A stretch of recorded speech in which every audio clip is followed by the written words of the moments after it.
Hey, friends. Welcome back to another episode of Tutoring with Sheryl. And I am just really reflecting on reading. You know, my little book that's behind me, Oh, the Places You'll Go. And I traded that out for my book of How Much is a Million. And I was thinking, reading is so important.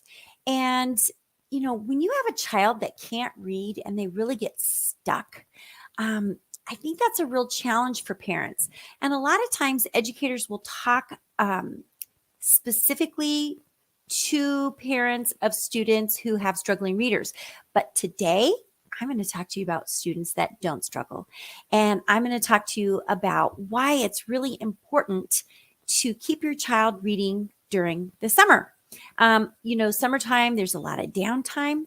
A lot of times our kids want to go to the swimming pool and play outside with their friends. And there are so many benefits to that. But we also don't want to forget about summer reading and think about the benefits to that. So I have 10 quick things that I want to remind you about the benefits of summer reading. And then I want you to think, what can you do as a parent to get your child reading? So number one, reading is going to enhance literacy skills. Okay, meaning they're going to hopefully, if your child's already a proficient reader, it's going to develop better vocabulary and comprehension skills. And you can help your child with that by talking about what they're reading, asking them questions. Ask, did you find any words in the story that you didn't know? Let's talk about it. Or teach them how to use the word in the story and the words around it. That's called context clues, to try to figure out, what does that word mean? And then those comprehension skills, like predicting what do you think is going to happen next, or coming up with something that happened in the story and talking about cause and effect. Those are really good comprehension skills. Now, reading, number two, is going to help with academic preparedness, because summer reading helps to prevent summer slide or learning loss.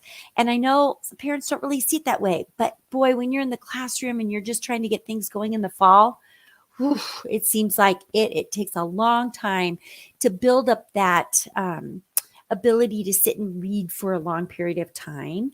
And also they kind of forget what words are and the whole practice of reading. So you really want to help prepare them for being a better reader in the classroom, but also this prepares them academically for some of those academic terms that they might run across in the fall. We also, number three, want to consider expanding knowledge, because reading exposes readers to a lot of different topics, different cultures, different perspectives, and basically the understanding of the world around them. Now, it's always up to the parent to kind of monitor what your child's reading and what they're choosing.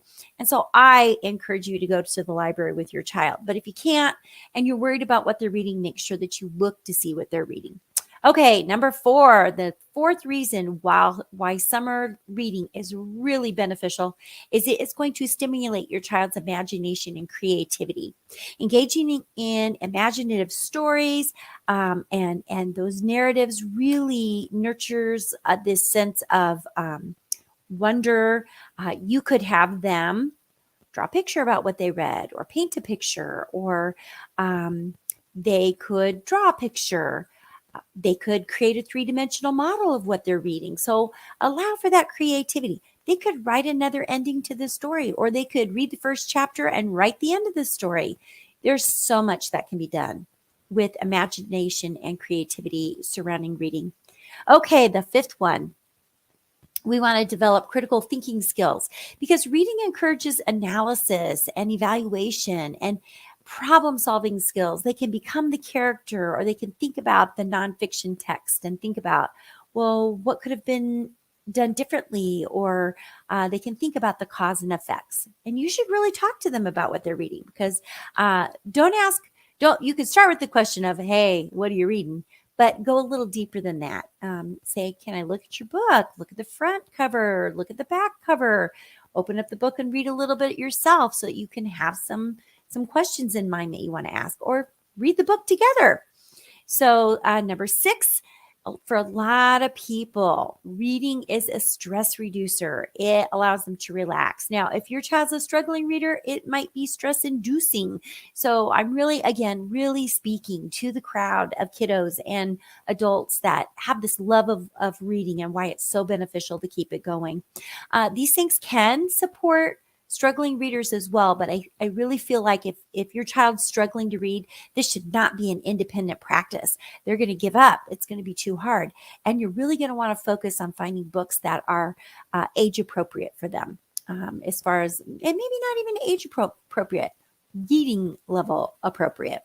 Okay, number 7, when we read, we can build empathy because we think about what the characters are experiencing and we think about how we can empathize with them in their situations. And then when we run across those things in our real world life, we can go, hey, I read about that character. I really feel sorry for this person, or I really want to help this person, or I understand this person. So we can put ourselves in their shoes and have a better understanding. When your child is reading, number 8, they are enhancing their communication skills because regular reading improves language and communication skills as well as writing skills. They're being exposed to far more words. I mean, okay, you can listen to a podcast. That's great. You're listening, but you're not reading. And there is something to that, that text to mind, and building that muscle and that recall. It's really important. Number 9, inspiring personal growth. This would be more along the lines of finding maybe nonfiction books that they want to read, motivational books, inspirational books, books that are going to generate a positive mindset. So it could really help to foster that. Sometimes kids really want to spend more time in nonfiction or fiction. Make sure that they get a good balance of both so that they not only build the facts through the nonfiction, but they build the empathy and the caring and the response to other people's ideas, feelings through that fiction part too. Okay, and the very final thing that summer reading can do is it can help to build family bonding, especially those kiddos that really struggle. You can spend time helping them read. And I really encourage you to do that. I would also really encourage you, if your child's reading a book and you haven't read it, check out another copy for yourself. And then you can do a lot of the things that I listed. Okay, so for summer reading fun and the benefits, those are my top 10 ways that you can maximize your summer reading and really get benefits. So we don't want to stick with one book all summer long. If it's going to take your child a whole summer to read a book, it's probably too hard. So make sure that you're getting them books that they can read, books that they can enjoy. But the other thing that I would say is make sure that they're not just getting one type of book. There are so many people that absolutely love graphic novels. And I think there's a time and a place for them. But I think we need to stretch our child's imagination somewhat and give them books that don't have pictures in them, because that forces them to create this mental picture in their head. So really think about that when your child is choosing books. I also think that there's a lot of benefit in picture books.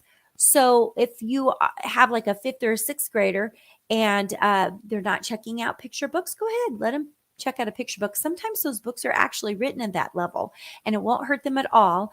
And we can get a lot of clues about what the characters in the story are thinking from a picture book. So really think about the level of your child and the type of book that can help them be super successful. Now, if you really don't know where to start, you can check with a teacher or somebody who's in education, somebody who's kind of worked with children, or better yet, go talk to your librarian because they are a wonderful resource. So if you don't have your library card, make sure that you go get signed up for a library card. In most cases, they're free. Sometimes they're not. Like I live next to a town where the people in town can get the library card for free, but it's going to cost me money to check out the books. And fair enough, I'm not paying taxes, so I will pay for the library card if I so choose to go to that library. But there are a lot of small town libraries. If you're in a small town, you just show up and they'll give you a library card. They probably might charge you if you lose it if it's a plastic one, but I think that's to be expected. We want to keep track of our stuff.